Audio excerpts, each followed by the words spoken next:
Hi everyone, welcome back to MILP Modeling Basics course. This is the second lecture. In the first lecture, we discussed what MILP is using the example of the knapsack problem. And in this lecture, we will be discussing some modeling techniques that will serve you as a toolbox for your modeling tasks. So let's get started. Let's discuss the learning goals for this lecture. So there are three learning goals. First, by end of this lecture, you should be able to translate simple logical requirements into MILP. So by logical, I mean binary Boolean variables related requirements. Next, you should be also able to model conditions. So let's say if you want to model if this happens, then that should happen. That's something we will discuss in this lecture. And finally, you should be able to model piecewise linear functions. So in MILP, we say that our constraints and objectives are linear functions, but sometimes we might need to model something that is not exactly linear, but it is piecewise linear. So we'll talk about it during the lecture. So don't worry if you don't understand what is piecewise linear. Okay. So there are two viewing modes for this lecture. So first is the reference viewing mode, where you don't do anything. You let the video run. You just sit back, relax and watch the video, and I will be posing modeling questions and giving you the answers. And the other one is obviously the active viewing mode, where after I pose a modeling question, I will run a small timer, and you can pause the video while the timer is running and try to think of that answer. The timer is about 3 seconds long, and once the timer ends, the answer will show up on the screen, and then I will start explaining the answer. So that is the active viewing mode. It will look something like this. Okay, so that's the timer that runs, and that's usually 3 seconds long. Okay, so let's start with our first modeling question, which is with the Boolean variables. Okay, so I want to model this requirement where exactly one of the following Boolean variables is set to 1. And the Boolean variables I am looking at is x1, x2, all the way up to xn. All of those are Boolean variables, and I want to make sure that exactly one of them is set to 1 or set to true. Okay, here is your timer. Okay, and so the answer is fairly simple. You just sum them all. You say x1 plus x2 plus all the way up to xn, and that sum should be equal to 1.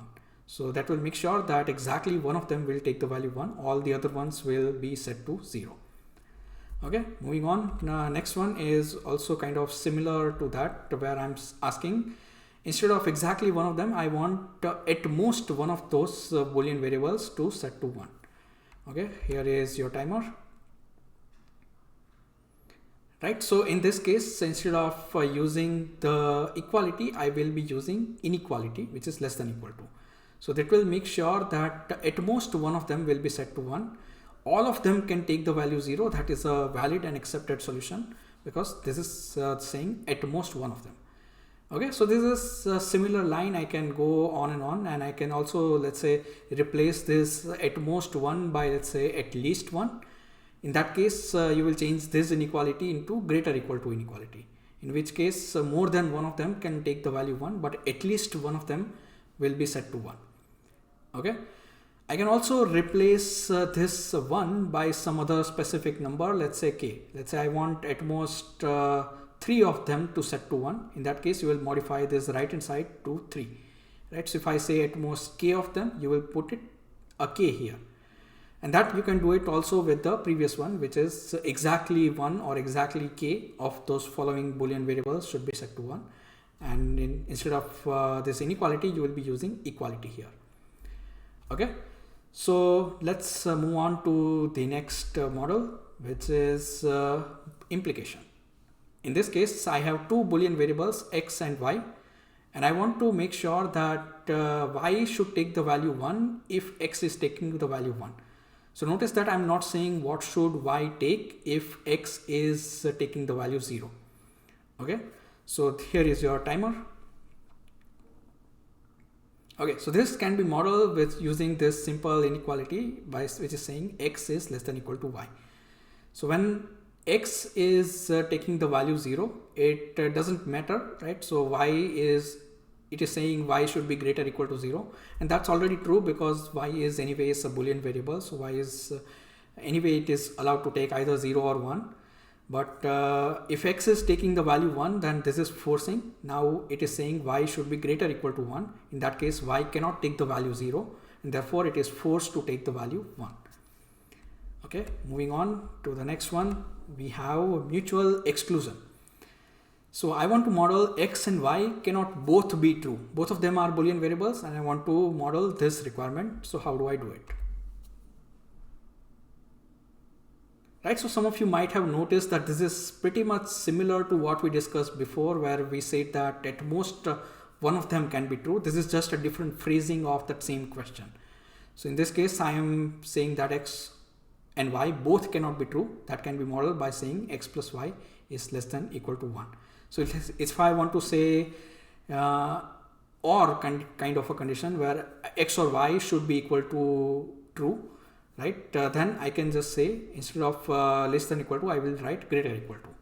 And if I want to say an exclusive or where either x or y but not both can be true, in that case I will say that x plus y should be equal to 1. Okay, so these are again like simple variations of what we have seen before.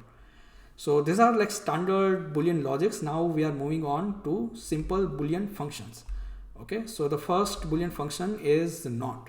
So again, x and y are both Boolean variables. I want to model y is equal to not of x. So here is your timer. So this can be simply done by writing y is equals to 1 minus x. So when x is taking the value 0, y is forced to take the value 1. When x is taking the value 1, y is forced to take the value 0.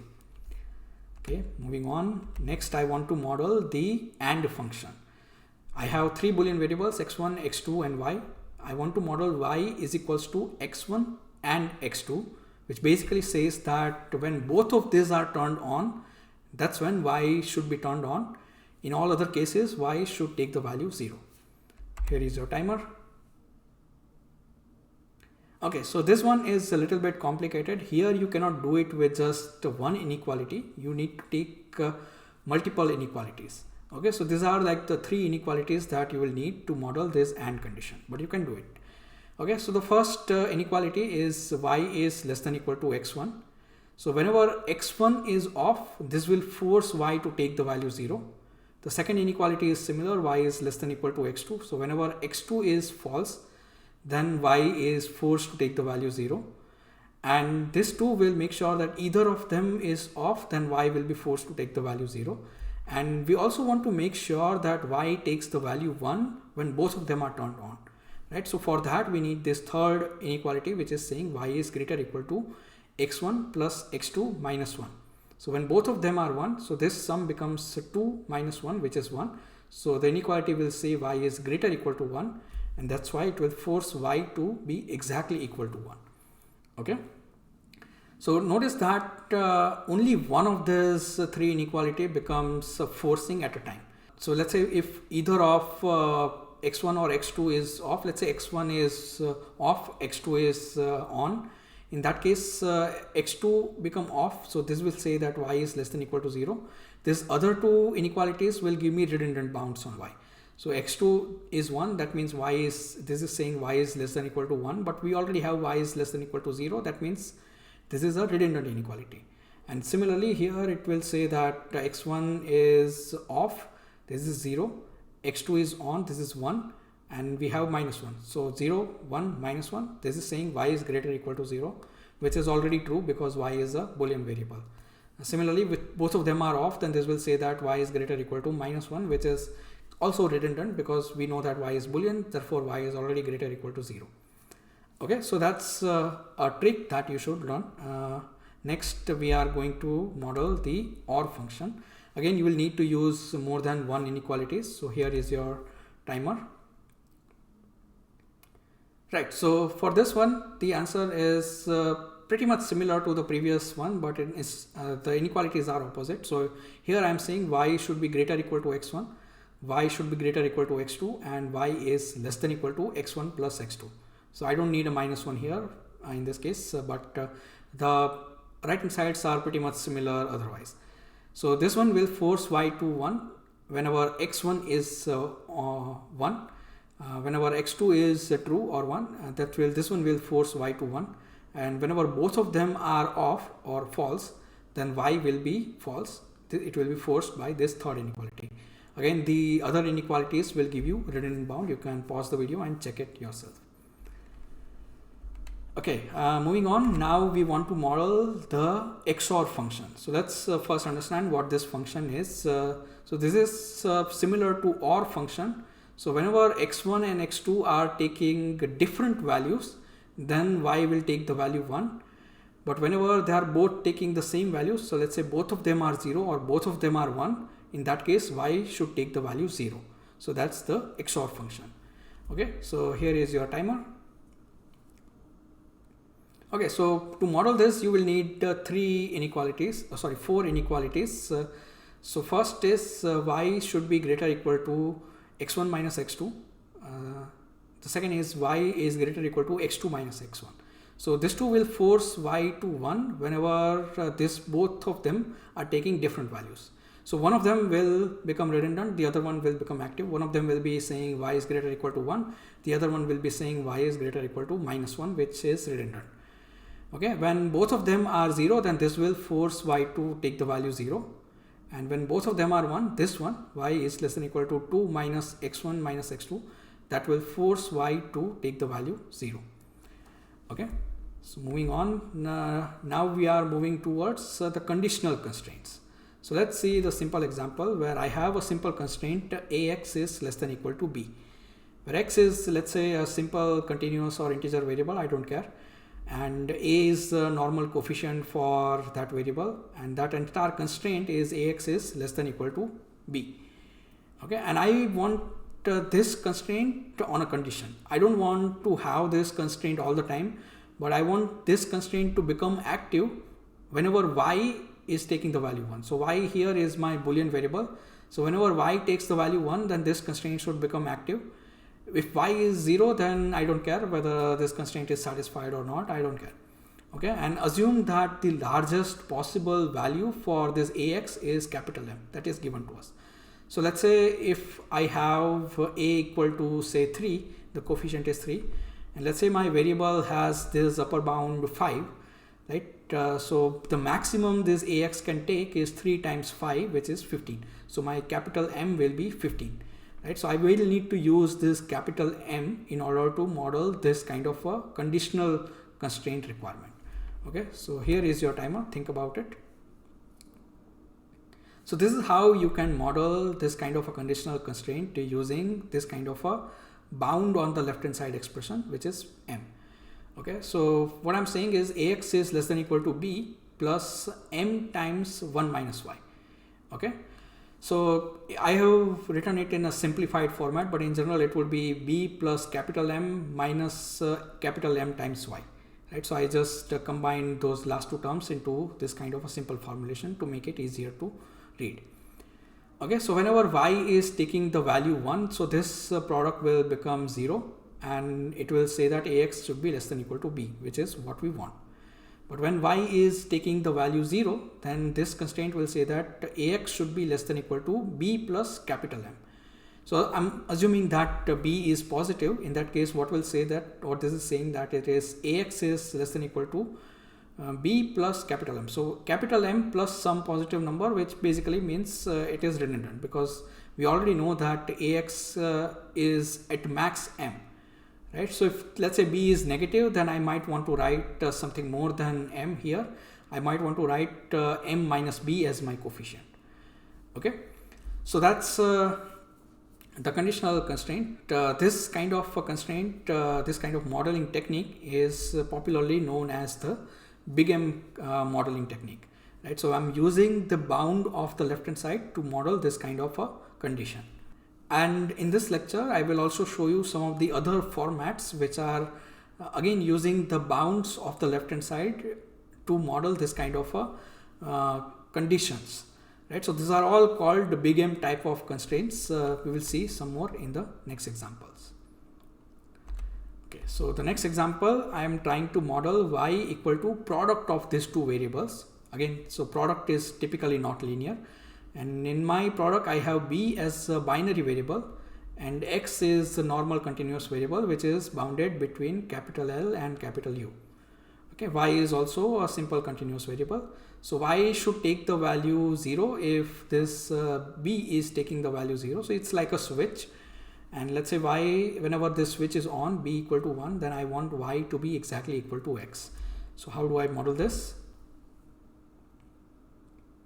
Okay, so in order to model this, I have this 4 inequalities. So let's see what these inequalities are doing. So let's see when b is equals to 0, what happens? This 2 will force y to take the value 0.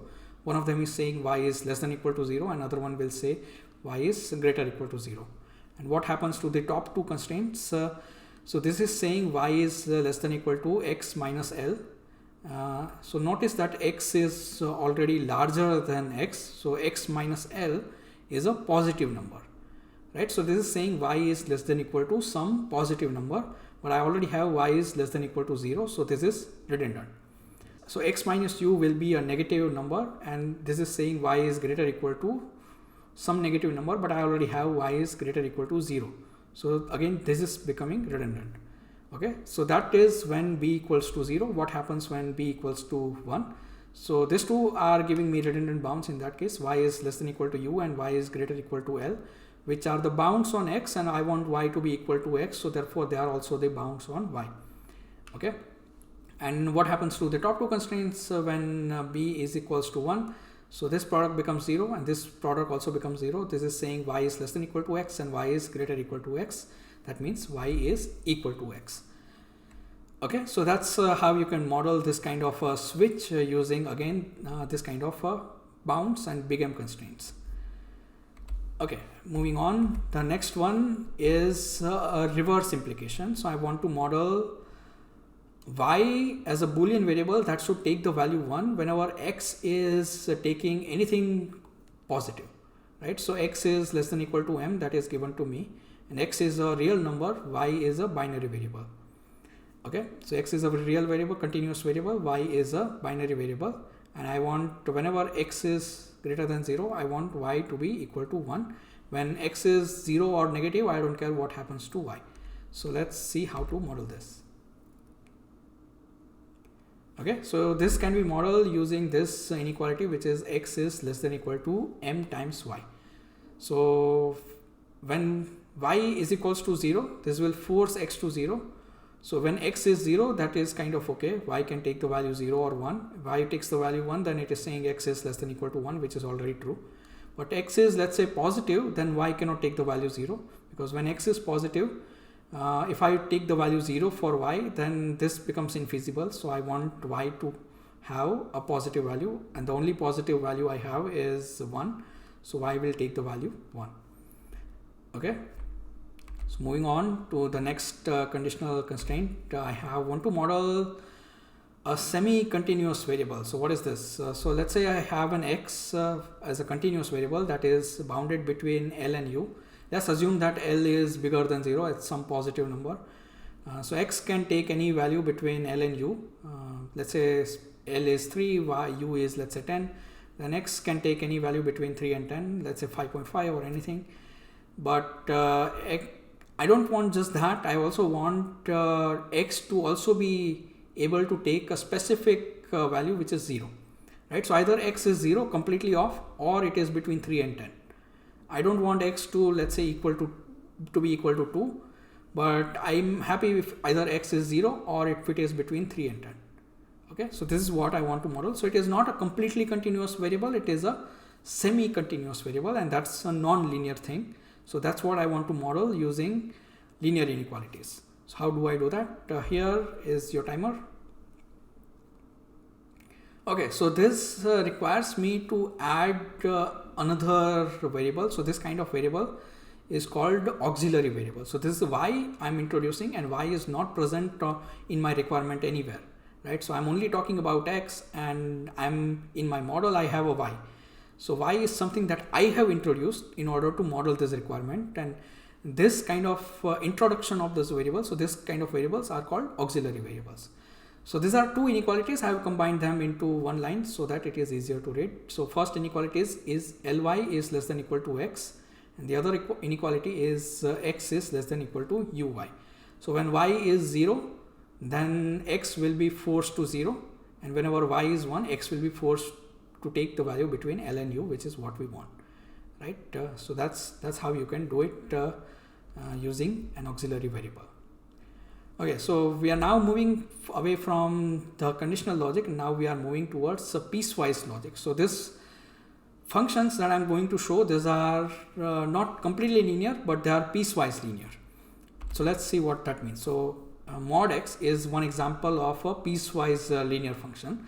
So when x is positive, it is x. When x is negative, it is minus x. So minus x is linear, plus x is linear, but this mod x is not linear because it is making that V shape in the graph. So it is not a single line, it is a combination of two lines, right? And I want to model this requirement z as a continuous variable. I want z to be greater or equal to mod of x. Let's see how to model that. Okay, so in order to model that, I need two inequalities. I will say that z is greater or equal to x and z is greater or equal to minus x. So whenever x is positive, this becomes forcing, and whenever x is negative, the other one becomes forcing, and only one of them can be forcing at a time. The other one become inactive or redundant. So here I want to take a pause and ask you, can you model z exactly equal to mod of x? Like, think about it. So this is not that easy to model. You can still do it when you know some bounds on x, but let's say in general case, let's say my x is completely unbounded, it can take any real value. In that case, it is not possible to model z exactly equal to mod of x. So in general, it happens in practice that I sometimes might need to model z exactly equal to x, but I don't have any known bounds on x. So what people do in this case, they take the help of the objective. Okay, so most of the time, whenever let's say you are explicitly or implicitly trying to minimize z, then all you need to do is model z is greater or equal to x. So which is basically these two inequalities. And once you model z is greater or equal to x, and since you are minimizing z, the solver will make sure that z takes the smallest possible value in the optimal solution. So it will take care of the other direction, which is less than or equal to mod x. Okay, so as I said, you need to be either explicitly minimizing z. In that case, the coefficient of z in your objective should be positive and you should be minimizing that objective, right? Either that, or let's say you are minimizing some random variable y and z is acting as a lower bound for that random variable y. So in that case, the solver will try to minimize y, and in order to minimize y, you will also implicitly minimize z. In that case also, you can do this trick where in order to model z equal to mod x, you will just write these two inequalities, which is modeling z is greater or equal to mod x, and the solver will take care of the less than equal to part. Okay, so the another piecewise function is max of x1 and x2. That's what I want to model, and z is again greater or equal to max of x1 and x2 not equal to. So let's see how to model that. Right, so this is a more general case of the previous function that we saw, which is the mod function. So here z is greater or equal to x1 and z is greater or equal to x2. One of them will become tight, so x1 is larger, then this one becomes active. When x2 is larger, this one becomes active, the other one becomes redundant. Right, so the mod function can also be written as a max, so we can write that z is greater or equal to max of x and minus x. Okay, so and again the same thing you can do if you want to model the equality. You need to take the help of the objective. Okay, next one is min, and in this case I want the z to be less than equal to min of x1 and x2. So here is your timer. So this is pretty similar to the max part. I just need to use the opposite inequalities. Z is less than equal to x1 and z is less than equal to x2. Whichever one is smaller, that particular inequality will become active. And here again, if you want to how z is equal to minimum of x1 and x2, then you should be maximizing z in the objective. Okay, so either that or you need to have some extra knowledge about the bounds of these two variables. So let's try to see one of that example. Okay, so this is a little bit advanced. Now I want to model this ReLU function where I'm saying y is exactly equal to max of 0 and x. Okay, so I don't have two variables, I have only one variable, which is x. The other one is a constant 0. So when x is taking some negative value, I want y to be equal to 0. But whenever x is positive, then I want y to take the value same as x. And x is known to be between L and U. I'm assuming that L is a negative number and U is a positive number. Otherwise, this becomes a redundant question.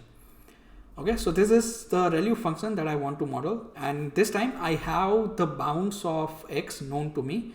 And that's why I should be able to model this equality here. Okay, so here is your timer, think about it. Okay, so this can be done using this 4 constraints and this extra auxiliary variable. So this auxiliary variable is a binary variable 0 and 1. So let's see what happens when z is taking the value 0. So when z takes the value 0, this constraint, the third constraint, y is less than equal to uz, it will say that y is less than equal to 0. And the first constraint says that y is greater or equal to 0. That means y will be equal to 0. Okay. And when z is taking the value 1, let's see what happens. In this case, this product and the last constraint goes to 0, and this says y is less than equal to x. I also have y is greater or equal to x, so this 2 will force y to be equal to x. Okay, so this might look like a binary switch that we discussed earlier, but this is slightly different, right? So in the previous binary example, when we are discussing the product of binary variable and a continuous variable, in that case, that binary switch was part of my requirement. Here, z is not part of my requirement. This is something that I have introduced. So that basically means that when z is taking value 1, it is obvious that y will be equal to x. When z is taking the value 0, y will be equal to 0. That part is obvious.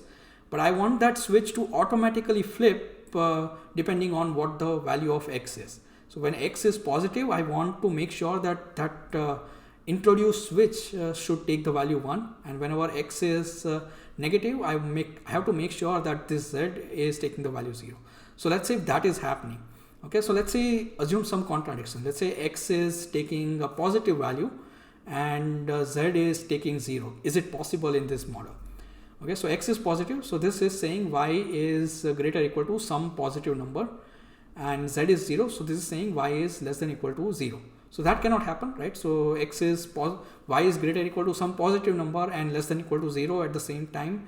That's contradiction, that's impossibility, that's infeasibility. So that cannot happen. So whenever x is positive, z will be forced to take the value 1. And similarly, let's say if x is negative and z is taking the value 1, is it possible? So z is taking the value 1, so in that case this product is going to 0, and y is less than or equal to x and x is negative, so this is saying y is less than or equal to some negative number. But I also have y is greater or equal to 0, and that cannot happen when y is less than or equal to some negative number.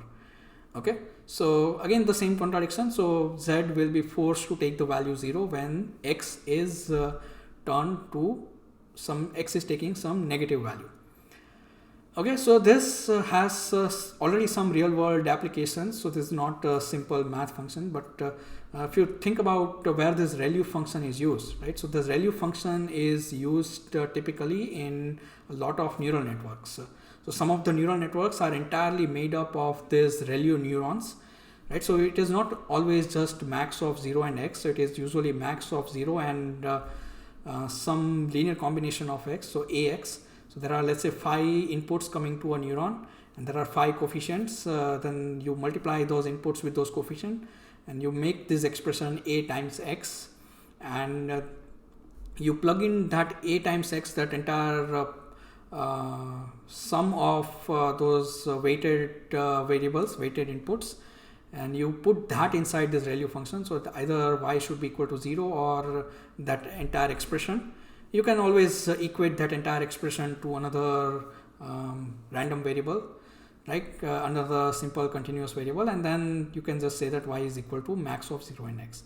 So this is not the ideal model for this ReLU function when you have more than one inputs coming into your neuron, but we just need to know that it can be modeled using MILP. Okay, so there are much more complicated and better models for ReLU functions in the literature. It's actually an active research area, so I cannot really talk about it in this basics course, but you get the idea that we can actually model the ReLU function. So let's see one small example. So at this point of time, it is kind of a bit advanced for the basics course, but I just want to show you this example to motivate you, just to show you what can be done with MILP, right? So here is my example. Okay, so let's say I have a trained neural network which is taking images as an input, and it is outputting the probability that whether this image has a cat or not. Okay, so my neural network will say output one continuous variable which is between 0 and 1. It is if the image has a very high probability of having a cat, then it will be closer to 1, otherwise it will be closer to 0, right? And since I can model this ReLU function using this kind of inequalities, linear inequalities, I can also model the trained neural network like that. Okay, so I have to model individual neurons one by one. I have to take all the inputs, pass on to this ReLU function. For every time I see this ReLU function, I'll have to write this kind of inequalities, and then that output of that ReLU function will go into some another neuron as an input, where it will have another ReLU function where I'll again have to do the same things. I have to be very careful about the bounds, but eventually I can model the entire neural network using this kind of inequalities. Okay, so this is what I'm trying to do here. Okay, so I'm trying to minimize this probability of image having cat, and what I'm doing here is that P is, let's say, my original image pixels. Let's say I'm passing a specific cat image to that neural network, and what I want to do is I want to add some noise to that image to confuse the neural network. Okay, so I want to add this noise x, so that is my variable. My final probability is also my variable that I'm trying to minimize.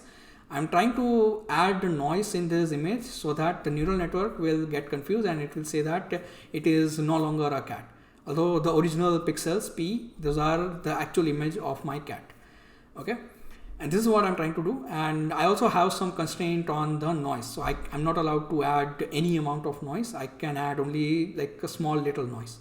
So if that is possible, then this function, this optimization problem, it will give me an optimized noise. So it will give me the specific noise that maybe let's say turn this pixel a little bit dim, turn this pixel a little bit bright, and something like that. And overall it will still look like a cat to a human, but neural network will get confused and it will try to output a probability which is closer to 0. Right? So it will say that this image is no longer a cat.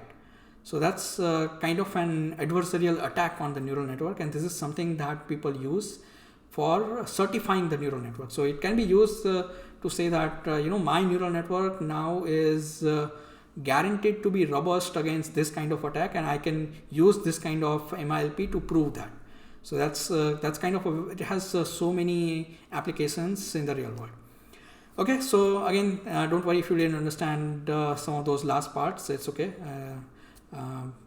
It's not really required for this course anyways, but I just wanted to show you that this kind of things already have real world applications. Okay, so in this lecture mostly we discussed some of the simple mathematical functions and how we can model them using linear inequalities, using some integer variables and all. So in the next lecture onwards, we will start moving closer to some real world problems. So we'll still not be looking at exact real world problems. We'll still be studying something closer to theory. So it will be simplified real world problems, like highly simplified real world problems, but that will give you much more decent base to be able to model the actual real world problems. Okay, so that's all for this lecture. I'll see you in the next one.